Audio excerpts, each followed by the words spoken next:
People like guarantees. Oh, they love them. They want a nice little promise wrapped up in a shiny bow. Do this and you'll get that. Say these words and poof, your wish is granted. That's how they think this works. Like some kind of cosmic vending machine. Put in a prayer, press the right buttons, and out comes the answer. Neat, clean, predictable. But that's not how it goes, is it? No, no, no. Life isn't a straight line.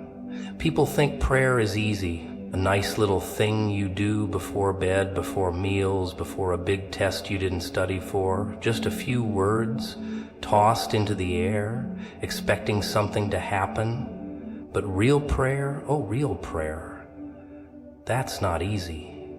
That's a war. That's a fight. That's blood, sweat, and tears wrestling with the unseen, pushing past every doubt, every fear, every voice in your head telling you it's useless. Most people, oh, they don't fight. They whisper. They say words they don't even believe, hoping maybe, just maybe, something will happen, but deep down, they've already given up. Already decided the answer is no before they even ask. They're too scared to want it too much, too scared to put their whole heart into it, because what if nothing happens? What if they lose? Better to stay safe, keep things casual. Better to pray with one foot out the door, just in case. But that's not prayer.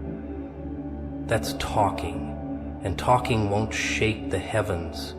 Won't move mountains, won't split the sea when you're drowning. No, no, no. That kind of change, that kind of power, only comes when you fight for it, when you refuse to back down, when you get on your knees and stay there, demanding an answer like your life depends on it. Because sometimes it does. See, people love to tell stories about miracles. Oh, they love them. The blind man who saw, the cripple who walked, the storm that stopped. They tell these stories like they're fairy tales, like they're fun facts about a time when God actually did things. But they forget every miracle started with a fight, a desperate cry, someone who wouldn't take silence for an answer. Take Jacob. Ooh, now there's a guy who got it. The man wrestled with God, wrestled, held on so tight, fought so hard he left with a limp. But he didn't let go, didn't back down, didn't take no for an answer. And what happened? He got his blessing, because that's what it takes sometimes. A fight, a grip so tight that even pain won't make you let go. But most people, they don't pray like that. No, they pray like go. Like children knocking on a door, hoping someone answers. Please, if you're listening, if it's not too much trouble, if you have time. That's not faith. That's doubt in disguise. That's weakness dressed up as humility. And weakness, it gets nothing. Look at the woman with the issue of blood. Oh, she knew. She knew. She didn't wait for an invitation, didn't wait for Jesus to notice her. She pushed through the crowd, reached out, grabbed hold of his robe, and what did he say? Your faith has made you well. Not her politeness, not her patience, her faith, but faith, real faith. Oh, it's not quiet, it's not polite, it's not sitting still, waiting, hoping. No, no, no. It's fighting, it's pushing through. It's standing up in the middle of a storm and saying, I'm not moving until something changes. And people, oh, they hate that. They don't want to fight. They want easy. They want a shortcut.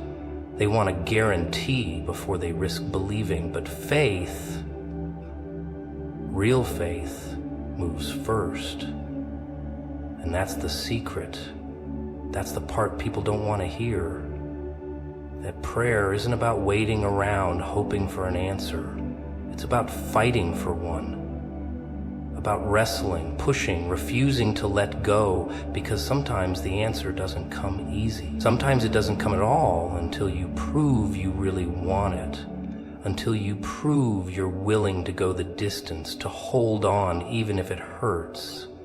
But most people, they tap out, they get tired, they give up too soon, they let go before the blessing comes. And that's why they never see the miracle. Not because God didn't hear them, not because He didn't care, but because they weren't willing to fight. People love to negotiate with God. Oh, they love it. They step up to the table, lay out their little offers, their tiny sacrifices, and expect Him to play along. Hey God, if you just do this one thing for me, I promise I'll be good. I'll pray more. I'll read my Bible. I'll stop doing that one thing I know I shouldn't be doing. Just help me out here and we've got a deal. And they think that works. They really do. But let me tell you a little secret. God doesn't need a deal. He doesn't need a bargain. He doesn't need anything you're offering. And yet, people still try. Oh, they try. Because they don't want to surrender. No. Surrender means letting go. It means giving up control. And control, that's the one thing people hate to lose. See, when people pray, they think they're in charge. They think they're calling the shots. They make their list. They state their conditions. They decide what they want and how they want it, and then they wait. All right, God, I put in my request, now deliver.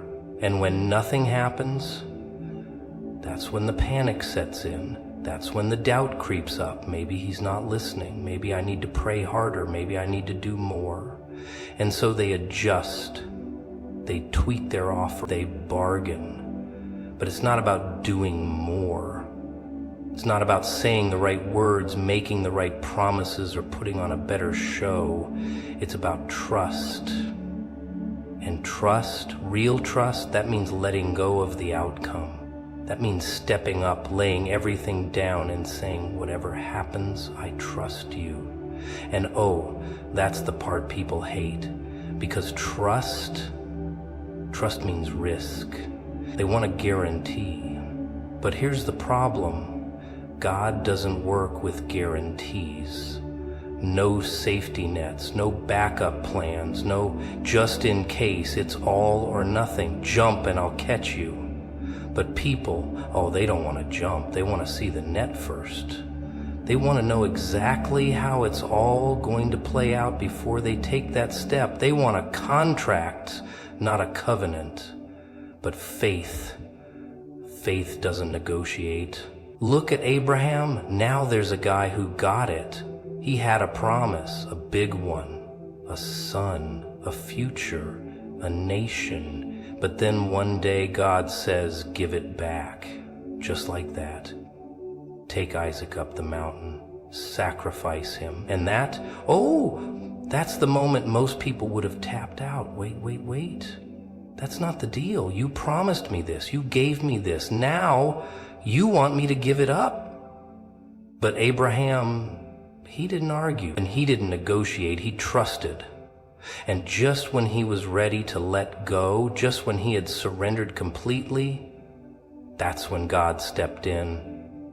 That's when the real answer came. See, surrender, that's the key. That's the whole game. But people don't want that. They want control. They want leverage. They want to hold on to their plans, their timing, their way. And that's why they struggle. That's why they pray and get nothing, because God doesn't bless hands that are still gripping the wheel. He blesses the ones that let go. And letting go, that's the hardest thing to do. Because people think surrender means losing. They think it means giving up. But it's not. No, it's the opposite. It's the moment you stop fighting, stop scheming, stop trying to force things into place, and that's when God moves. Because now Now there's room for him to work. But most people, they never get there. They hold on too tight, too long. They keep one foot in, one foot out. They pray like they're hoping, not like they're trusting. And that's the difference. That's the problem. Because as long as you're still holding on, you're not really trusting. You're just negotiating. And God, oh, he doesn't do. People think they can hide. Oh, they really do. They think if they just keep their hands clean, their words polite, their smiles wide, then no one will ever see what's really going on inside. But there's a problem with that, a tiny little problem that keeps creeping in, no matter how much they try to shove it down. See, they might be able to fool people, but they can't fool him. No, no, no. He sees everything. Every thought, every intention, every tiny moment when the mask almost slips. And oh, that's terrifying, isn't it? To be seen, really seen? No filters, no performances, no excuses. Just you. But people? They don't like that. They want control, they want a script, they want to know what's expected of them so they can play along. But God, he's not looking for actors. He's not interested in the role you play. He wants the real thing.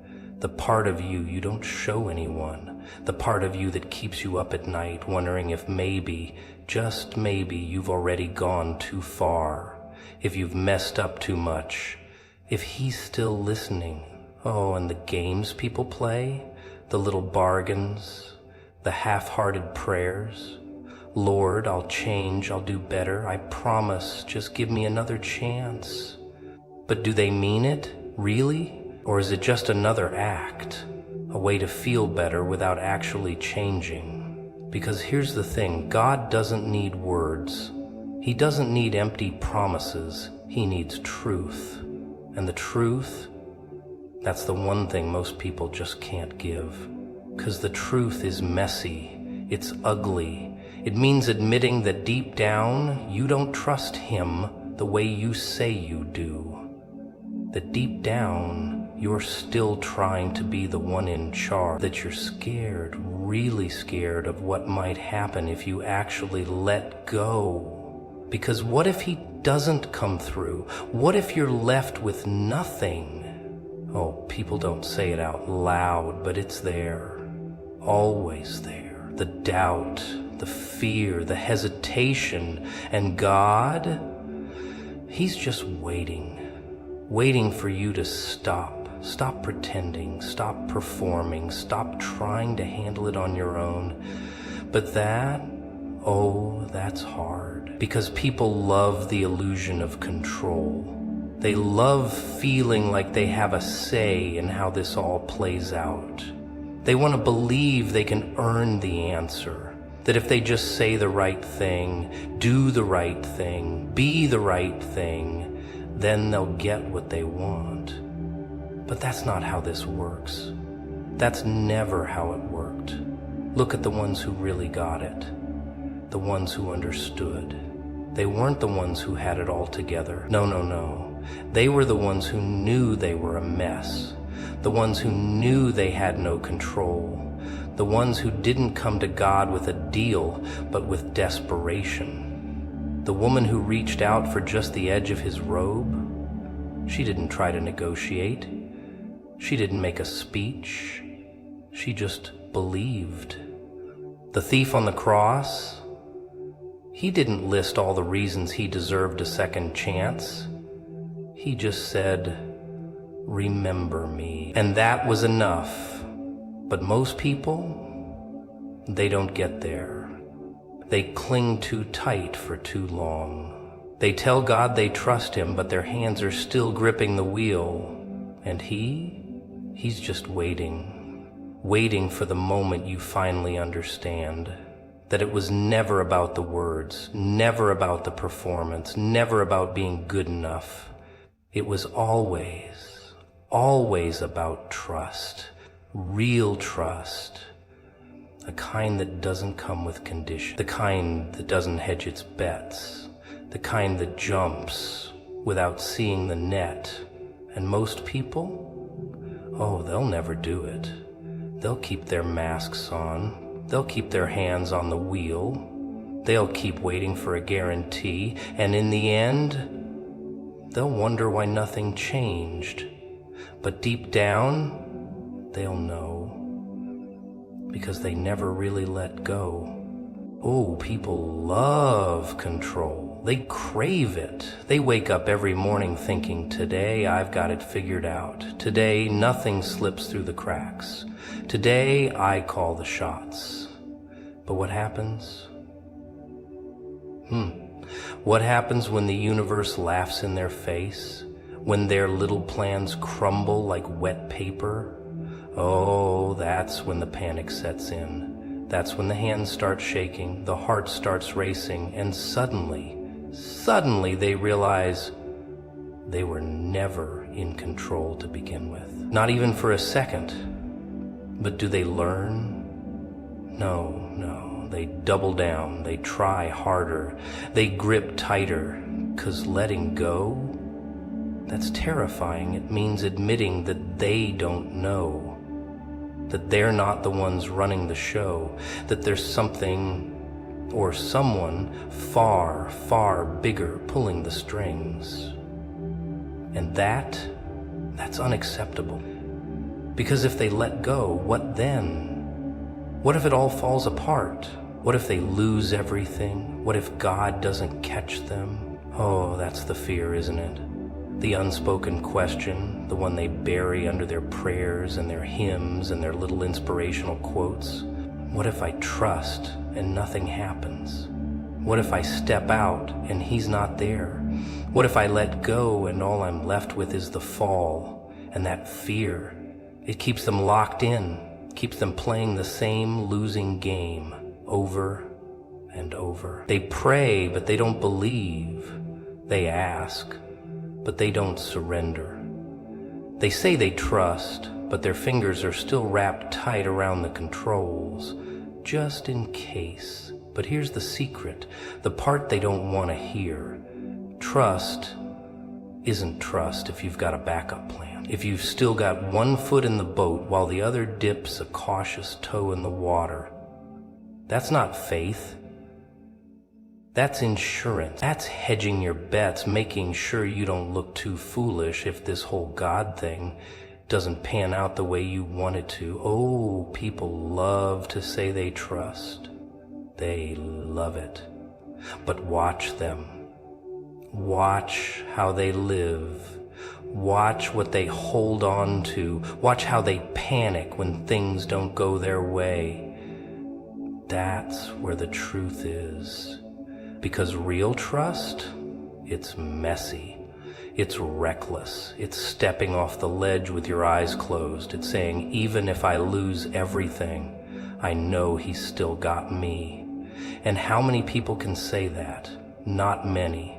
Most people, they only trust when it's easy, when the path is clear, when the answer makes sense, when they can still see the ground beneath their feet. But the moment things go dark, the moment the road disappears, that's when you see what they're really made of. That's when the truth comes out. And more often than not, the truth is, they never really trusted at all. Oh, but they'll tell themselves they do. They'll sit in their little circles, nodding along, repeating the same lines they've heard 1,000 times. God is in control. He has a plan. Just have faith. But inside they're still gripping the wheel so hard their knuckles turn white, just in case. Just in case he doesn't come through. Just in case he's not paying attention. Just in case he's not who he says he is. And that's the part they won't say out loud. That's the part they shove down, down, down. Because admitting it, oh, that would be too much. That would mean facing the truth. That would mean confronting the fact that they've spent their whole lives playing a role instead of actually believing, because believing, that's risky. That's dangerous. That's stepping out into nothing and trusting, really trusting, that there's something there to catch you. That's the kind of trust that doesn't come with guarantees, that doesn't come with an escape plan. And most people, they'll never do it. They'll keep pretending, keep playing it safe, keep telling themselves they believe while living like they don't. And they'll wonder, why don't things change? Why don't my prayers get answered? Why does it feel like he's not listening? But deep down, they know. They know exactly why. Oh, people talk about faith like it's some kind of magic spell. Say the right words, act the right way, and poof, God hands you everything on a silver platter. Congratulations, you win. But that's not how this game works, is it? No, no, no. Faith isn't a vending machine where you drop in a few prayers and out comes a miracle. No refunds, no guarantees, no instructions written on the side. You don't get to press a button and pick your pride. But people, oh, they love the illusion of control. They think if they just pray hard enough, if they just believe strong enough, then they can twist God's arm, force his hand, make him move when they want, how they want. But faith, real faith, isn't about control. It's about surrender. And that terrifies people. Because surrender means letting go. It means standing in the dark without reaching for the light switch. It means handing over the pen when you really want to write the ending yourself. But who wants to do that? Who wants to admit they don't know how the story goes, that maybe, just maybe, they're not the ones calling the shots? Oh, but they'll fake it. They'll smile, they'll nod, they'll say all the right things. God's timing is perfect. He knows best. I trust him completely. But inside, they're keeping score. Day 1, no answer. Day 2, no change. Day 3, still waiting, and with every passing second, that little whisper creeps in. Maybe he's not listening. Maybe he doesn't care. Maybe, just maybe, you're on your own. And that's where the real test begins. Because when things go wrong, when the walls start closing in, when the answers don't come, when everything starts falling apart, that's when you see what people really believe.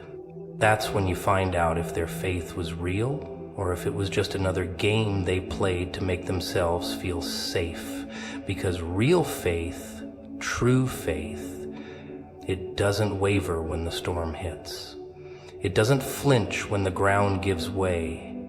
It doesn't start looking for the emergency exit when things stop making sense. No, real faith stands even when everything around it crumbles, even when the answers don't come, even when the waiting hurts. But people, they don't like to wait. They like fast results. Instant gratification. Give me my blessing now. Give me my miracle now. Give me my answer now. And if they don't get it, oh well, suddenly God's not as good as they thought. Suddenly he's not as loving, not as faithful, not as trustworthy. Suddenly they're the victims. How could he do this to me? Why won't he move? Why won't he answer? Oh, but here's the joke. The one no one wants to hear. Maybe the silence is the answer. Maybe the waiting is the test. Maybe, just maybe, God is watching to see if you actually trust him or if you're just pretending. Because anyone can have faith when the sun is shining. Anyone can believe when everything's going their way. But when it gets dark, when the prayers go unanswered, when the plan falls apart. That's when you find out if your faith was real or just a cheap trick you use to feel better about your life. And most people, well, they fail.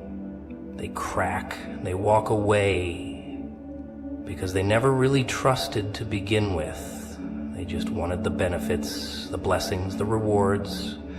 They wanted God to be their servant, their little wish granter, their personal problem solver. But when he didn't play along, oh well, I guess I'll take matters into my own hands. And that's when they really fall. Because once you start thinking you know better than God, oh, that's a dangerous game to play.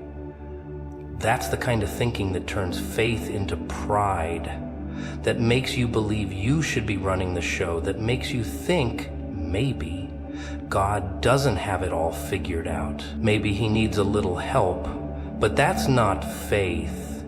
That's not trust.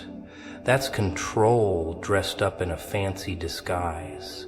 And trust me, people can smell the difference. Oh, people like to talk about faith like it's some sweet little bedtime story, not a nice, neat package with a beginning, a middle, and an end.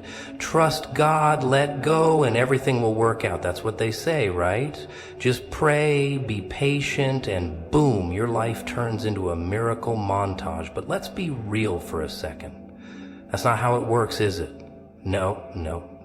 Because trust, real trust, isn't some fairy tale. It's a blindfold on a cliff's edge. It's standing on a tightrope without a safety net.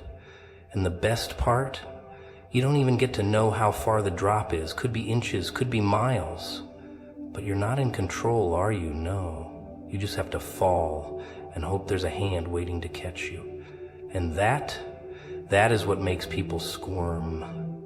Oh, they love to say they trust God. They sing about it, post about it, wear it on t-shirts like some kind of trendy slogan. But when the time comes to actually let go, oh, suddenly they've got a list of conditions. I'll trust him, but only if he answers by Tuesday. I'll trust him, but he better not take anything away. I'll trust him, but not with that. Oh, and here's where it gets funny. The moment things don't go their way, poof, they start backpedaling. Maybe I should handle this myself. Maybe God forgot about me. Maybe he needs a little push. And just like that, they go from trusting to tinkering. Just a small adjustment here, a tiny shortcut there. Nothing major, of course, just helping things along. Because clearly, God must be running behind schedule. Oh, but then comes the part no one wants to talk about. The crash. The moment they realize they were never in control at all. The plans fall apart. The shortcuts backfire. And suddenly they're standing in the wreckage of their own decisions, looking around like, what happened? What happened? Oh, you know what happened. You let go for a second, but then you reached back. You grabbed at what was never yours to hold. And here's where it gets really juicy. Most people, oh, they never blame themselves. No, that would be too honest. Instead, they point the finger right at God. Why did you let this happen? Why didn't you step in? Oh, so now it's his fault, huh? Now it's his mistake, but let's rewind the tape. Who was it that couldn't wait? Who was it that pushed? Who was it that said, I trust you, but not enough to actually let go? Oh, but here's the real kicker. Some people, they never learn. Oh, they'll try again. A new plan, a new scheme, a new way to keep just enough control while pretending they trust. And for a while, it might even work. Oh yes, things might look smooth, might feel steady, but trust me, tick, tick, tick, it's only a matter of time before the cracks start showing again, because real trust doesn't come with a backup plan. It's all or nothing. But people, oh, they hate that. They want certainty. Guarantees, a sneak peek at the ending. They want to hold on just a little, just in case. But trust doesn't work that way. Trust is closing your eyes and taking that step without knowing where it leads, without checking for a safety net, without demanding proof first. Because here's the truth. Oh, and you're gonna love this. Trust isn't about getting what you want, it's about believing that even if you don't, you'll still be okay. Even if the answer is no, even if the road is hard, even if everything looks like it's falling apart, you still let go, because that's what faith is. Not a guarantee, not a contract, not a deal where you get your way. It's jumping without knowing where you'll land. And not everybody has the stomach for that.